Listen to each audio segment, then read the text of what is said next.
2026-এ বিধানসভার ভোট পশ্চিমবঙ্গে। তার আগে থেকেই রাজনীতির হাওয়া গরম হতে শুরু করেছে।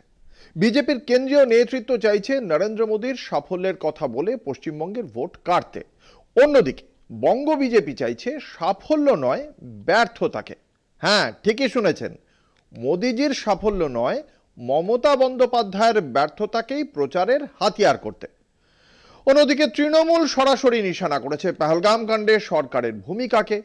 সিঁদুর নিয়ে নরেন্দ্র মোদী যে জনপ্রিয়তার রাজনীতি করছেন তাকেও বিঁধছে তৃণমূল, যে কারণে বিধানসভার বাদল অধিবেশনে সেনাবাহিনীর প্রশংসা করা হলেও অপারেশন সিঁদুর এই কথাটা স্পিকারের প্রস্তাবে কিন্তু রাখাই হয়নি। তার ফল কি? চিৎকার বিক্ষোভে ফেটে পড়ল বিধানসভা। তবে সবাইকে ছাড়িয়ে গেছেন বিরোধী দলনেতা শুভেন্দু অধিকারী। মমতার বক্তব্যের পাল্টা হিসেবে শুভেন্দু বলেছেন, মমতা নাকি পাকিস্তানের প্রধানমন্ত্রী শেহবাজ শরীফের ভাষায় কথা বলছেন। এরপর তাঁর বিরুদ্ধে স্বাধিকার ভঙ্গের নোটিশ আনেন রাজ্যের 4 মন্ত্রী। বিরোধী দলনেতার বিরুদ্ধে আনা স্বাধিকার ভঙ্গের সেই নোটিশ পৌঁছে গেছে বিধানসভার প্রিভিলেজ কমিটিতে, পাঠিয়েছেন স্পিকার বিমান বন্দ্যোপাধ্যায়। অন্যদিকে পদক্ষেপ অনৈতিক বলেছেন বিজেপি পরিষদীয় দলের মুখ্য সচেতক শঙ্কর ঘোষ। বাদল অধিবেশনে মেঘ আরো ঘন হবে সন্দেহ নেই।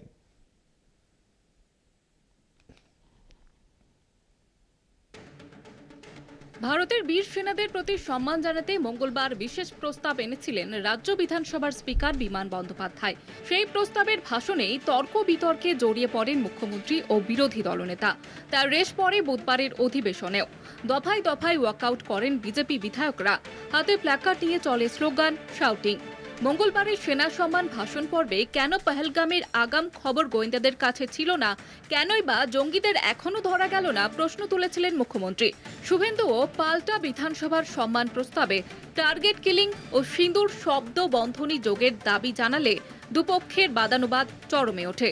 পরে বিধানসভার বাইরে মুখ্যমন্ত্রীর বক্তব্যকে নিশানা করে শুভেন্দু অশোভনীয় মন্তব্য করেন বলে অভিযোগ।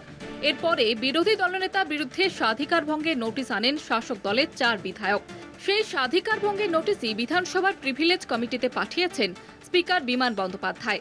আমরা অবাক হয়ে দেখলাম যে বিরোধী দলনেতা তিনি এমন অভিযোগ করেননি।